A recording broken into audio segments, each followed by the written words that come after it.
Bien, hermanos, siempre es una bendición cada vez que uno como pastor se coloca aquí en el púlpito, porque es una gran responsabilidad.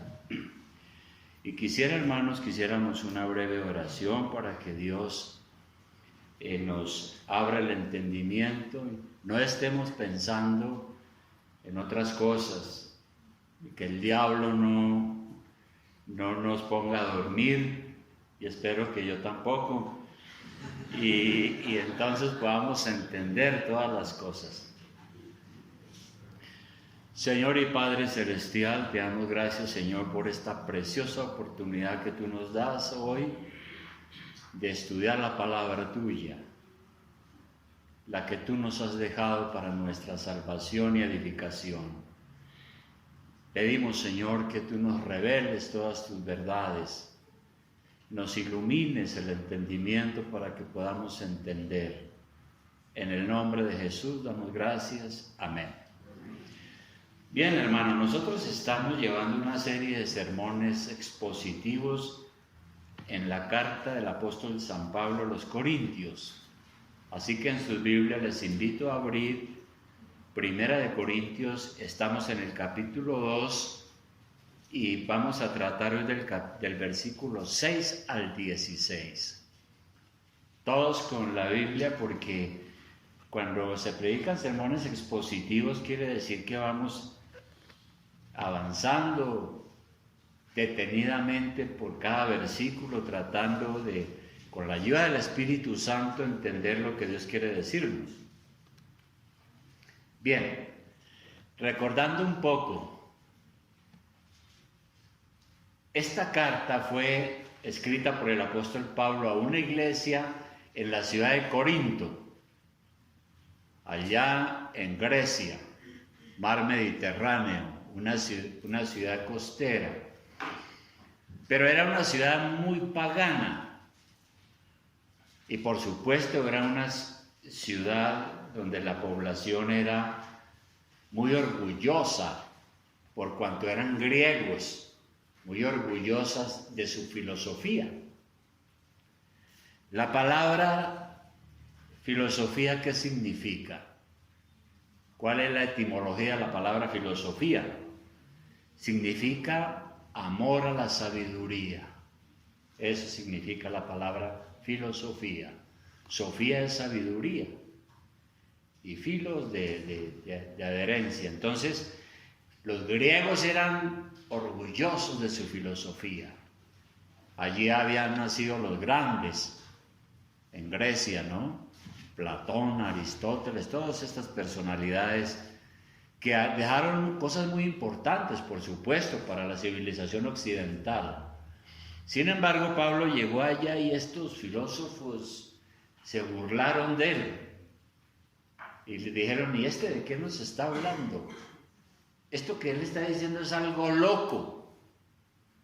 Porque para los filósofos griegos, Dios era como una energía universal y era imposible que esa divinidad viniera a este mundo, porque este mundo era un mundo enfermo.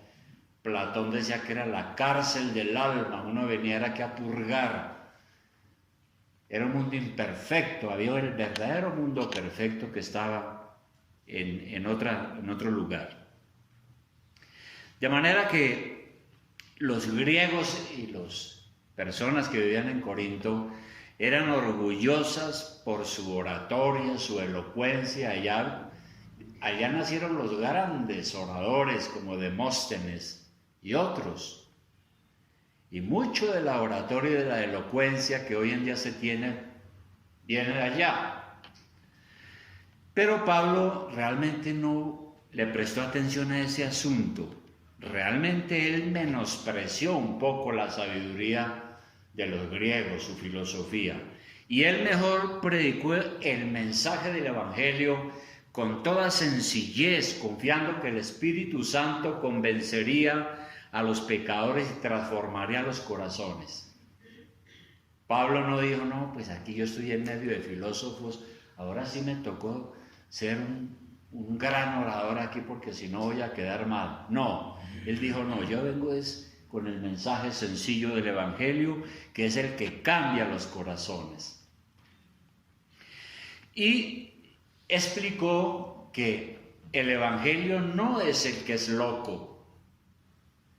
En lo que es loco es precisamente la otra sabiduría, la de los filósofos, porque la sabiduría y la filosofía humana nunca han podido convertir a un pecador y tampoco nos han llevado a la verdad. La filosofía se distingue también porque, como es el amor a la sabiduría, busca investigar las cosas hasta sus últimas causas.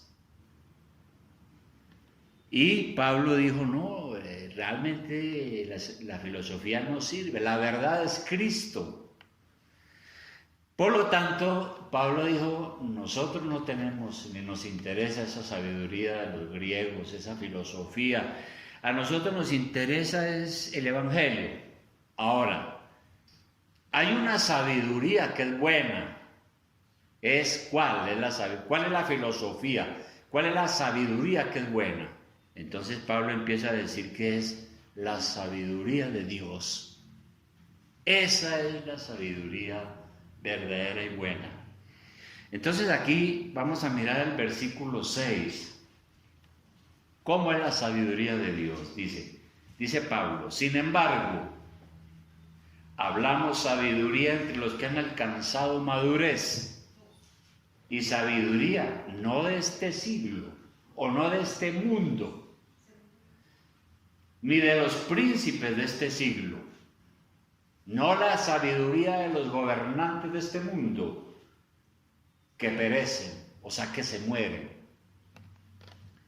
Bien, nosotros los creyentes, entonces está diciendo aquí Pablo, hablamos de una sabiduría, pero es de una sabiduría diferente. Es diferente a la de los sabios de este mundo. Nuestra sabiduría como cristianos es una sabiduría diferente a la de los incrédulos. La sabiduría humana muere con los hombres, pero la sabiduría de Dios permanece para siempre. Entonces nosotros, dice Pablo, los cristianos, hablamos de esta sabiduría de Dios, pero la hablamos entre los que han alcanzado madurez. Dice claramente ahí. ¿Y quiénes son esos que han alcanzado madurez? Eso significa, o Pablo se refiere a los que han desarrollado un carácter cristiano, los que ya han madurado espiritualmente y entienden la verdad de Dios. Y en la iglesia siempre hay eso, ¿no? Hay unos que están comenzando. A los que están comenzando la Biblia los llaman niños espirituales, porque no han madurado. Entonces hay que enseñarles las cosas sencillas y elementales. A medida que siguen en la iglesia y van creciendo y van avanzando en el conocimiento de Dios, entonces van madurando y ya se les puede hablar la palabra más fuerte, las cosas más profundas de Dios. Y eso lo dijo el apóstol Pablo en Hebreos capítulo 5:13. Vamos rápidamente a Hebreos capítulo 5:13 y ya regresamos. Pero hablando de eso que acabo de decir, Pablo dice en Hebreos 5:13 lo siguiente. Dice, y todo aquel que participa de la leche es inexperto en la palabra de justicia porque es niño. Pero el alimento sólido es para los que han alcanzado madurez, para los que por el uso tienen los sentidos ejercitados en el discernimiento del bien y del mal.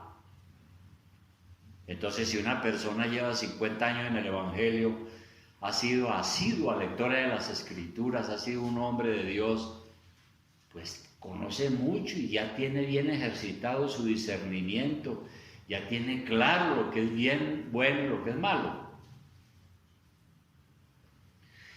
¿Cómo es esta sabiduría divina entonces? Versículo 7, seguimos con nuestra lectura. Pablo en el 6 dice, Nosotros tenemos una sabiduría pero diferente. 7 dice, mas hablamos sabiduría de Dios en misterio. La sabiduría oculta, hasta ahí. Entonces Pablo empieza a hablar de qué se trata. Y él dice que esta sabiduría divina es un misterio. Ahora, ¿qué significa la palabra misterio? En la Biblia, la palabra misterio significa otra cosa diferente a lo que la mayoría cree.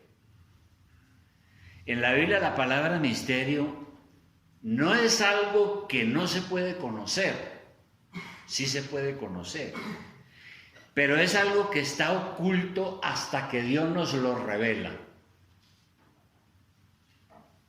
Por ejemplo, antes nosotros estábamos en la ignorancia sobre las cosas de Dios, no conocíamos nada de la palabra de Dios. Los misterios del reino de Dios estaban ocultos para nosotros. Hasta que el Espíritu Santo vino a nuestra vida, nos abrió el entendimiento y pudimos comprender lo que antes era un misterio, porque estaba oculto. Sigue siendo un misterio, pero para los incrédulos, pero no para nosotros, porque ya el Espíritu Santo quitó lo oculto y nos mostró la verdad. Entonces nosotros sabemos que ya Dios nos ha mostrado la verdad. Bueno, ¿y de qué se trata ese misterio que ha sido descubierto? Ese misterio del cual Pablo habla aquí. Pablo dice, nosotros los cristianos hablamos la sabiduría divina y la hablamos con los maduros en la fe. La hablamos en misterio. La sabiduría oculta, dice él. ¿Y cuál es ese misterio? Es el plan de salvación. El plan de Dios de salvación. Volvamos a mirar el versículo 7. Pablo dice, mas hablamos sabiduría de Dios en misterio. La sabiduría oculta, la cual Dios predestinó antes de los siglos para nuestra gloria. Porque nosotros sabemos que desde antes de los siglos, Dios, previendo que Adán iba a pecar y permitiendo esa caída, preparó y planeó una salvación desde antes de la fundación del mundo. Y la Biblia dice que Dios, que si somos verdaderos creyentes, Dios nos conocía desde antes de la fundación del mundo. Y Dios determinó que naciéramos en tal fecha, en tal mes, y que nuestro papá fuera fulano de tal y nuestra mamá fulano de tal, y que más adelante iríamos por su gracia y su providencia a conocer el Evangelio, y el Espíritu Santo nos quitaría la venda y nos revelaría ese plan de salvación. Por eso Pablo dice que es una sabiduría oculta. Segundo, es una sabiduría revelada, como ya lo hemos estado diciendo. Los incrédulos no conocen esta sabiduría divina. Por eso rechazan a Cristo. Versículo 8. Dice que esa sabiduría, ese misterio preparado desde antes de los siglos, dice, es un misterio que ninguno de los príncipes de este siglo conoció. Los príncipes son los gobernantes de este mundo. Porque si la hubieran conocido, nunca habrían crucificado al Señor de la gloria. Claro, no hubieran crucificado a Jesús. Ahora, eso es parte del plan de Dios, para que nosotros seamos salvos. Pero los que reciben esta revelación quedan completamente maravillados de lo que Dios ha hecho para salvarnos. Versículo 9. Dice, Pablo sigue diciendo, dice, antes bien, como está escrito, cosas que ojo no vio, ni oído oyó, ni han subido en corazón de hombre, son las que Dios ha preparado para los que le aman. ¿no? Dios ha preparado esa salvación para nosotros, los hijos de Dios, los creyentes. Cosas maravillosas.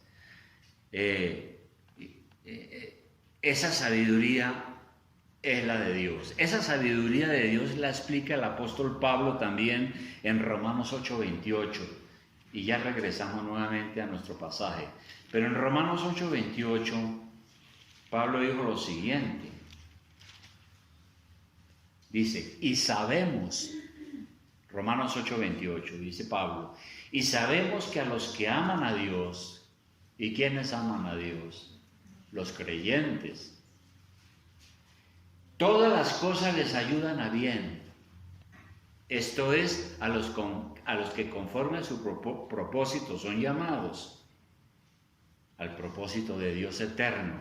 Porque a los que antes conoció, y sabemos que se refiere a antes de la fundación del mundo, también los predestinó para que fuesen hechos conformes a la imagen de su Hijo, para que Él sea el primogénito entre muchos hermanos. Y a los que predestinó a estos también llamó, y a los que llamó a estos también justificó, y a los que justificó a estos también glorificó. Cuando por la gracia de Dios entendemos esto que ha hecho el Señor, no hay palabras para agradecer a Dios su infinita sabiduría para salvarnos. ¿Y por qué a nosotros? Eso es parte de su voluntad secreta y su voluntad soberana. Bien, ese es el primer aspecto. Pablo dice a los griegos y a los que se creen sabios que no le interesa eso, que él predica el evangelio con sencillez, y la verdad es que pues tenemos una sabiduría muy diferente a la de los filósofos. Es la sabiduría divina, consistente en un misterio que nosotros ya lo hemos conocido porque el Espíritu Santo nos lo ha revelado. Esa sabiduría de Dios es impartida por el Espíritu Santo. Es lo que sigue diciendo Pablo. Es una sabiduría destinada a los escogidos. Versículo 10. Entonces, en el 9 dice que Dios ha preparado todas esas cosas increíbles. Ese plan perfecto de venir y hacerse hombre. Dios se hizo hombre para salvarnos. Luego el 10 dice que esas cosas, pero Dios nos las reveló a nosotros por el Espíritu. Hasta ahí. A nosotros. Y Pablo se está incluyendo en su carta. Es para los elegidos, para los escogidos. Escribiendo a los Efesios, en otra carta, el apóstol Pablo decía en el capítulo 3, Efesios capítulo 3, versículo 3, ¿qué decía Pablo? Efesios 3, versículo 3, decía que por revelación me fue declarado el misterio. Claro, él también como nosotros, el Espíritu Santo le reveló el misterio de la salvación. Como antes lo he escrito brevemente, leyendo lo cual podéis entender cuál sea mi conocimiento en el misterio de Cristo. Misterio que en otras generaciones no se dio a conocer a los hijos de los hombres, como ahora es revelado a los santos, apóstoles y profetas por el Espíritu. Y entonces él habla del misterio. Y dice que los gentiles son coherederos y miembros del mismo cuerpo y copartícipes de la promesa en Cristo Jesús por medio del Evangelio. ¿Cuál es el asunto por el cual Pablo dice eso? El problema es que los judíos pensaban que ellos solo se salvaban. Cuando el Señor vino a predicar el Evangelio, los judíos dijeron: ¿quién es este loco? Este es un revolucionario, hay que matarlo. ¿Cómo así que viene diciendo que Él es Dios? ¿No? Nosotros somos los hijos de Abraham. Mire lo que dice el Antiguo Testamento, mire todo, nosotros somos los escogidos. ¿De qué está hablando este hombre? Pero el misterio consiste en que esa salvación que Cristo vino a traer no es para los solo judíos, es también para los que no son judíos. Entonces esa salvación es para aquellos que Dios en su gracia trae. Y esa salvación es pues para la iglesia, y la iglesia está compuesta de ¿quiénes? De judíos, de gente que no es judía, de negros, de blancos, de amarillos, de todo pueblo, lengua y nación. La iglesia es una sola. No hay iglesias judías. Esta es la iglesia de Jesucristo sobre la tierra. Aquellos a quienes el Espíritu Santo les ha revelado esta salvación tan grande. Luego aquí entonces Pablo sigue diciendo, volvamos a 1 Corintios, dice que esa sabiduría entonces es impartida a nosotros por el Espíritu Santo. ¿Por qué razón? Porque Él conoce todo lo de Dios. Versículo 10, otra vez. Pero Dios nos la reveló a nosotros por el Espíritu. Espíritu está en mayúscula. Entonces se refiere al Espíritu Santo. Cuando está en minúscula se refiere al espíritu humano. Porque el Espíritu todo lo escudriña, aún lo profundo de Dios. ¿No? ¿Quién es el Espíritu Santo? ¿Quién es el Espíritu Santo? Hoy en día hay una cantidad de herejías. Algunos dicen que el Espíritu Santo es una energía, es una fuerza. Y enseñan que el Espíritu Santo es eso, pero eso no es cierto. El Espíritu Santo es una persona, es la tercera persona de la Trinidad. Recordemos que la Trinidad es Padre, Hijo y Espíritu Santo. Son uno solo, un solo Dios, ¿no? Pero tres personas. ¿Quién explica eso? Nadie, ¿no? Es un misterio difícil de explicar. Pero como el Espíritu Santo es Dios, entonces Él todo lo examina, todo lo escudriña y nada se escapa a su examen. Él sabe todas las cosas y nada hay oculto para Él, porque Él es Dios. En Hebreos 4:13, creo que vale la pena mirar esto. Hebreos 4:13. Hebreos 4:13 dice lo siguiente hablando de Dios y de la palabra de Dios que es la misma palabra del Espíritu Santo. Dice, y no hay cosa creada que no sea manifiesta en su presencia. Antes bien todas las cosas están desnudas y abiertas a los ojos de aquel a quien tenemos que dar cuenta, ¿no? Eso es lo que Pablo está diciendo aquí. El Señor todo lo sabe, está en todas partes, sus ojos están puestos en todo, no hay nada que escape a la vista de Dios. Y por eso el Señor entonces, como es Dios, el Espíritu Santo es Dios, Él conoce también lo profundo de Dios. ¿Qué es eso de lo profundo de Dios? Pues todas las cosas que aún no conocemos y que probablemente no las vayamos a conocer en este mundo. Por ejemplo, el misterio de la Trinidad. Tal vez yo lo voy a conocer cuando esté en el cielo. Aquí eso es un enredo. Que hay Padre, Hijo y Espíritu Santo, tres personas, pero son un solo Dios.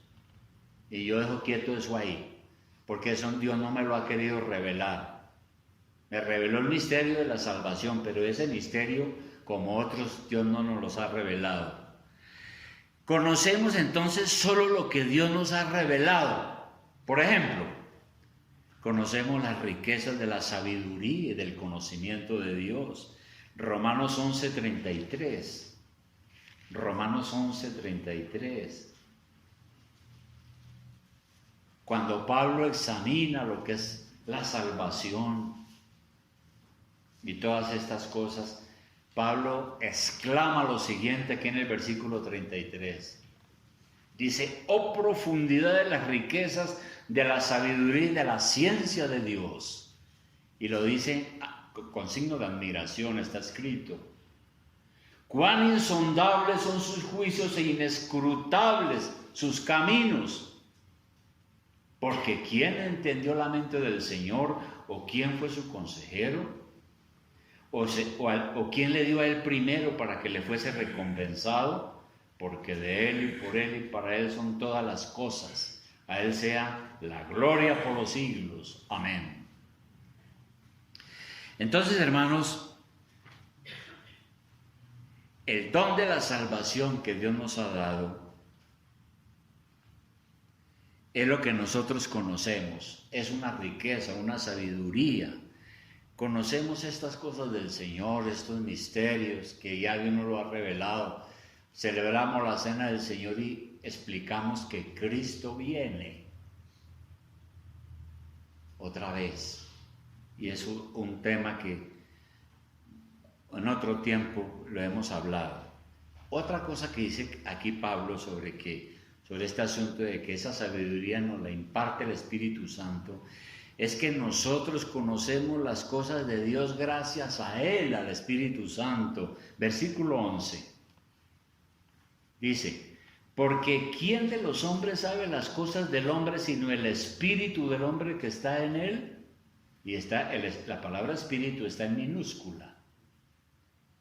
Entonces se refiere a nuestro espíritu, a nuestra alma. Así también nadie conoció las cosas de Dios sino el Espíritu de Dios. ¿No?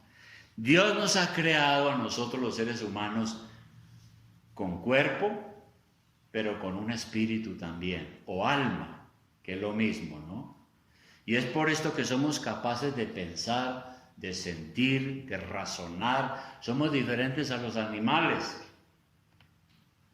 Los animales no fueron creados a la imagen y semejanza de Dios. Somos nosotros, y por eso Dios nos dio un alma a la imagen de Dios, un espíritu.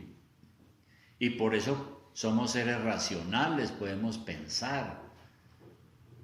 Tenemos voluntad, podemos amar, muchas cosas. Pues bien, por tener ese espíritu es que nosotros podemos conocernos a nosotros mismos.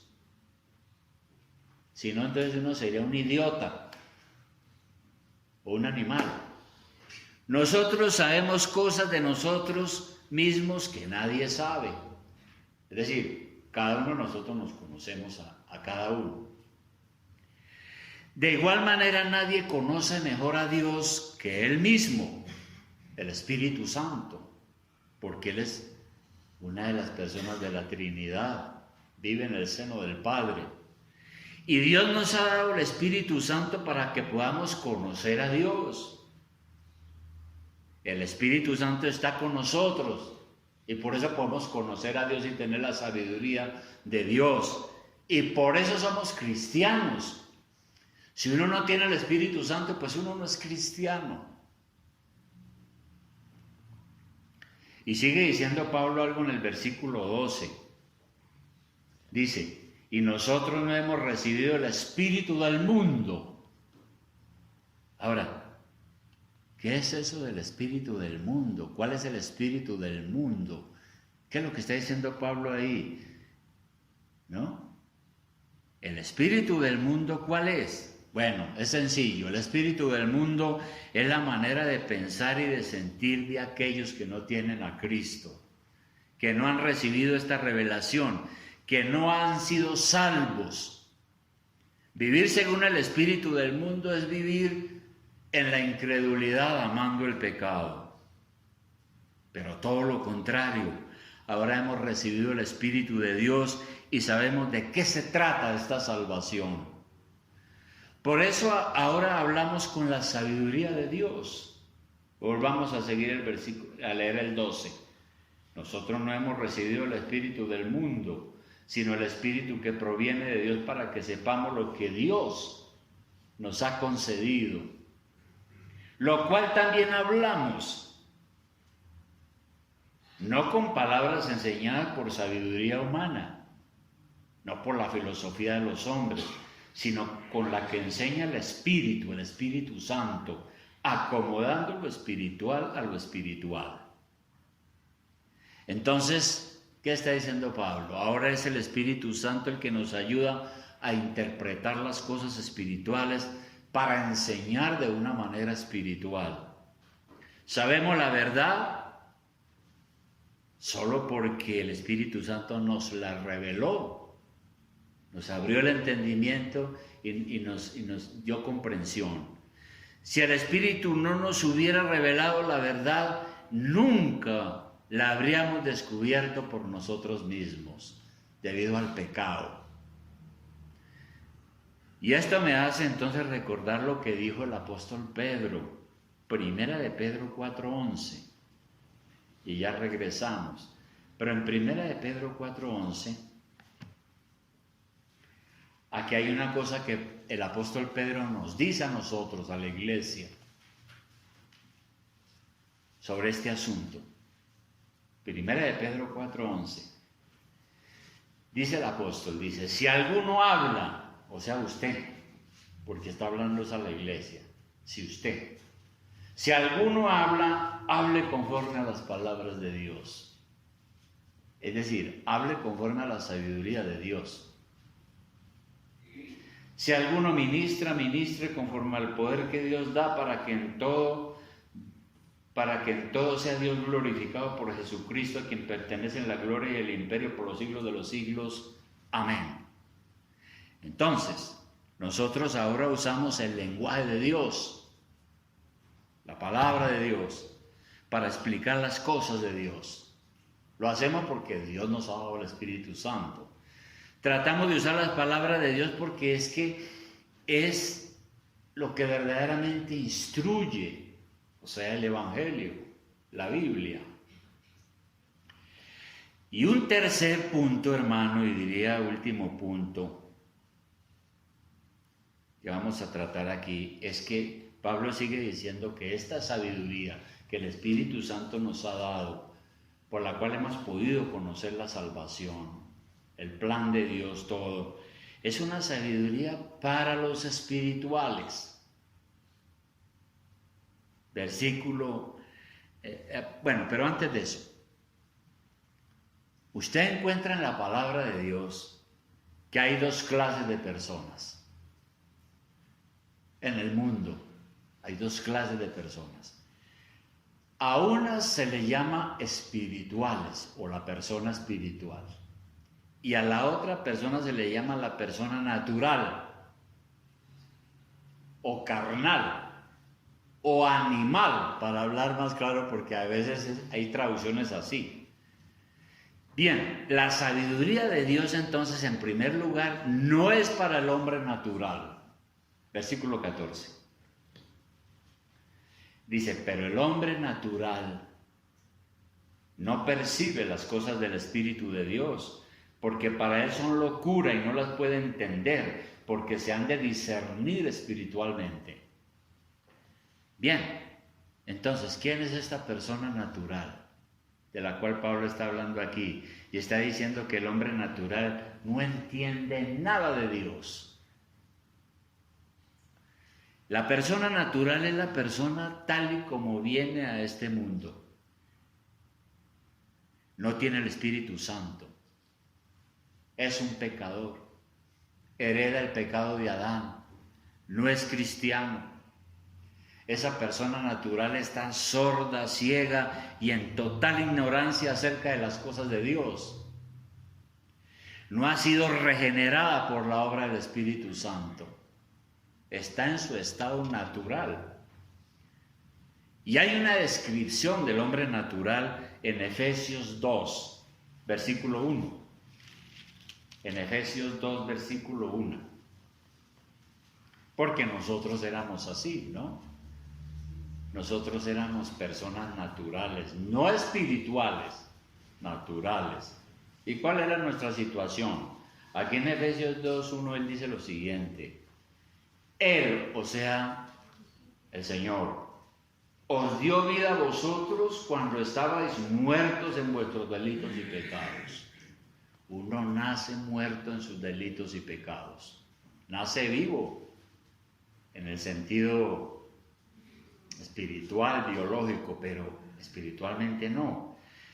En los cuales anduvisteis en otro tiempo, siguiendo la corriente de este mundo conforme al príncipe de la potestad del aire, que es Satanás, el espíritu que ahora opera en los hijos de desobediencia, entre los cuales también todos nosotros vivimos en otro tiempo en los deseos de nuestra carne, haciendo la voluntad de la carne y de los pensamientos, y éramos por naturaleza hijos de ira, lo mismo que los demás, porque estábamos en nuestro estado natural, muertos en delitos y pecados.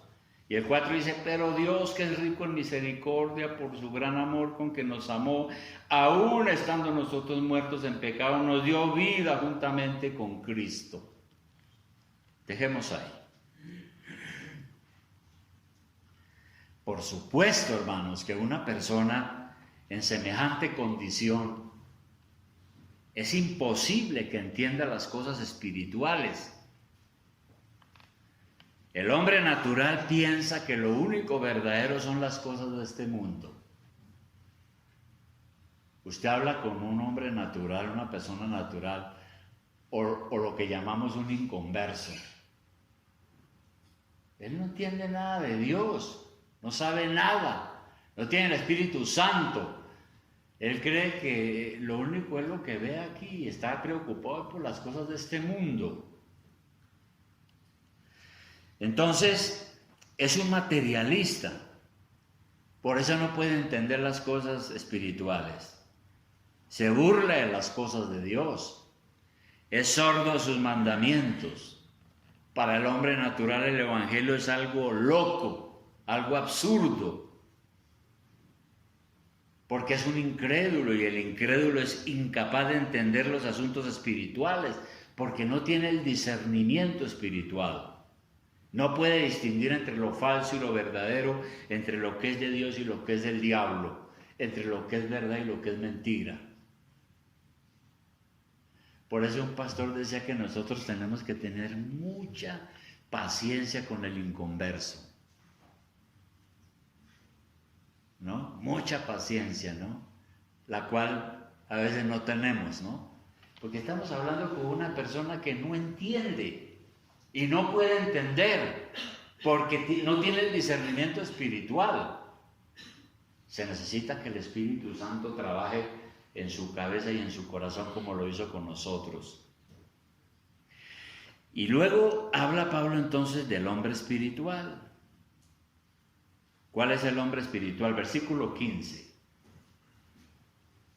En el 14, el hombre natural no percibe las cosas que son del Espíritu de Dios porque para él son locura y no las puede entender porque se han de discernir espiritualmente. En cambio, el espiritual juzga todas las cosas, ¿no? Lo cual significa entonces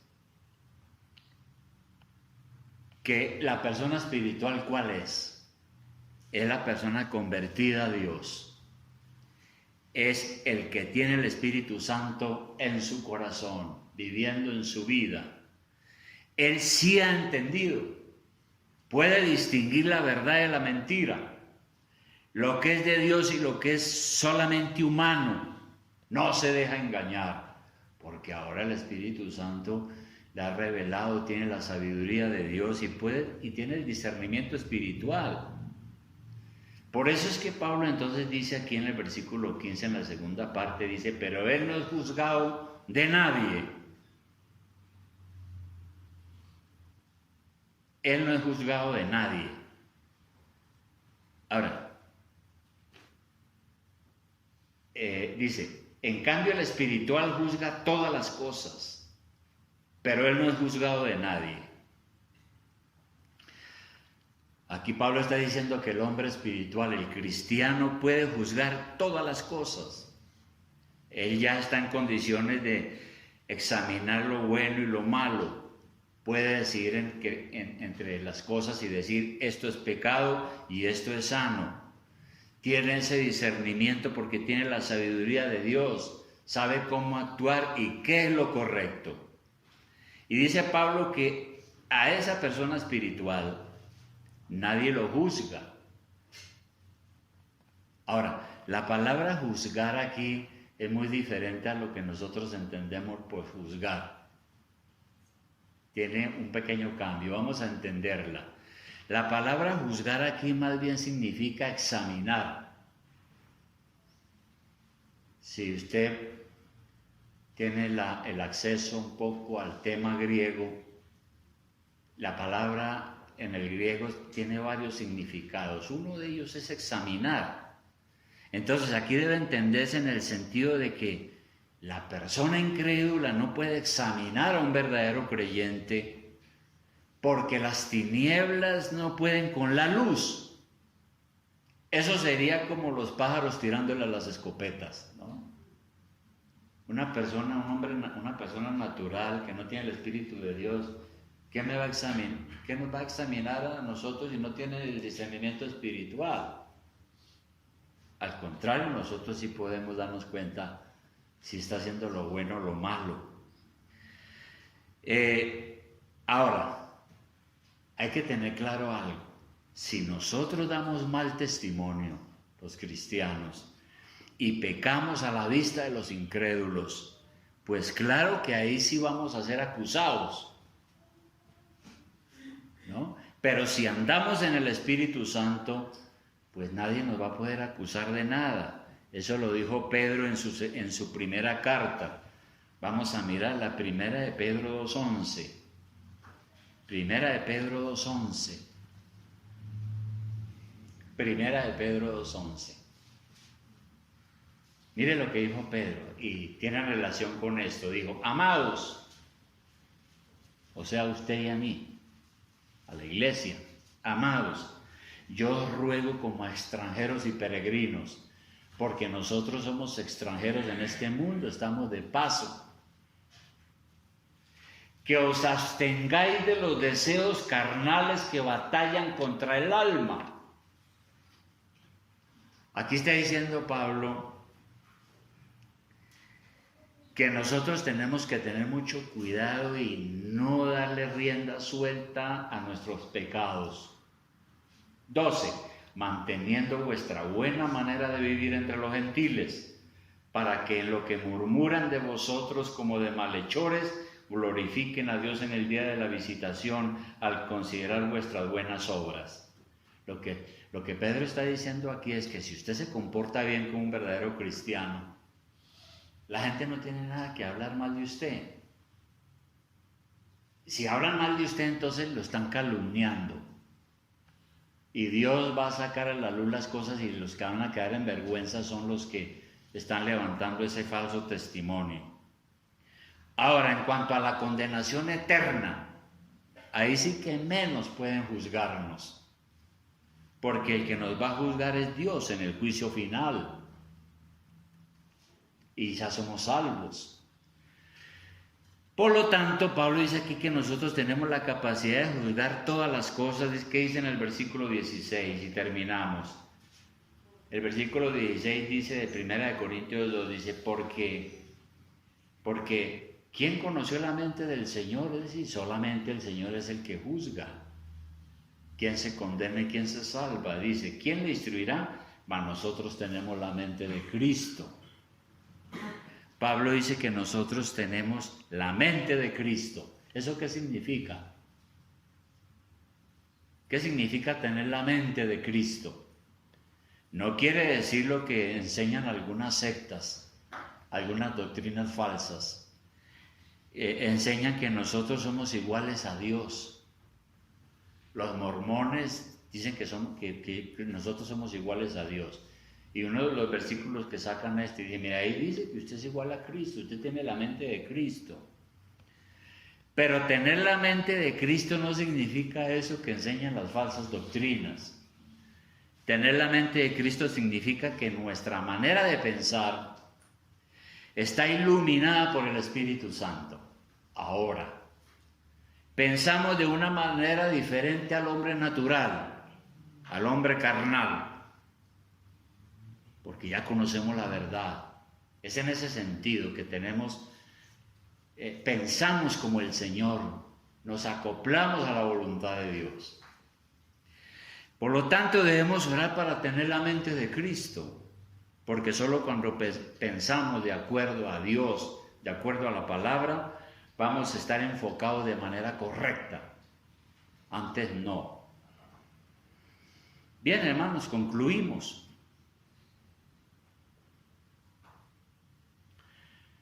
Nosotros debemos estar agradecidos porque Dios nos ha llevado a Cristo y nos ha revelado la verdad.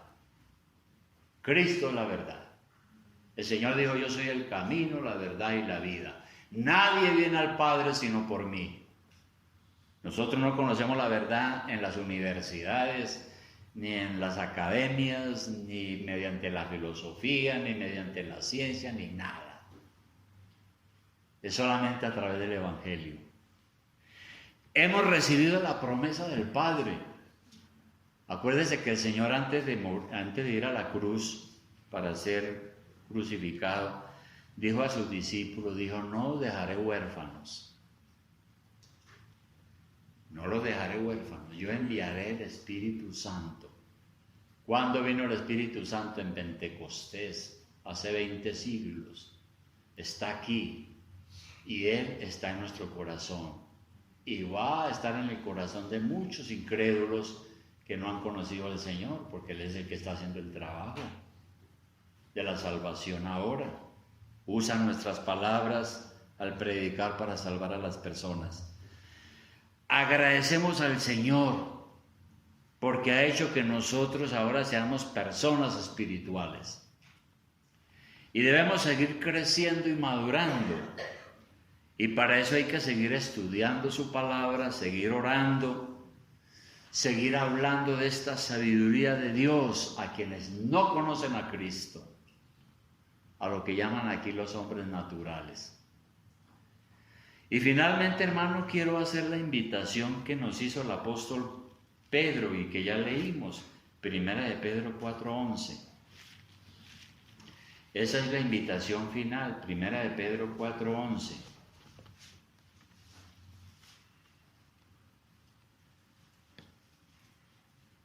Primera de Pedro 4:11. Mire la invitación de Pedro. Usted ya es un cristiano. Usted es una persona espiritual. Usted tiene el Espíritu Santo. Si es cristiano, ¿no? Tiene el Espíritu Santo. Usted ha conocido el misterio de Dios. Dios le ha revelado su verdad. Usted sabe quién es Cristo. ¿Qué debe hacer ahora? Dice Pedro: si alguno habla, hable conforme a las palabras de Dios. Porque nosotros ahora hablamos lo de Dios. Todo enfocado en lo que Dios quiere. Ya no vivimos en el pecado, ¿no? Si alguno ministra, ministre conforme al poder de Dios para que en todo sea Dios glorificado por Jesucristo, a quien pertenecen la gloria y el imperio por los siglos de los siglos. Amén. De manera, hermanos, que pues ahí está todo lo que Dios nos ha dado, todo lo que Dios ha hecho. Todas estas bendiciones tan increíbles, ¿no? Como decía hace rato, cosas que ojo no vio ni oído oyó, son las que Dios ha preparado para los que le aman. Y las que vienen, hermanos, porque vienen más cosas. Vamos a orar.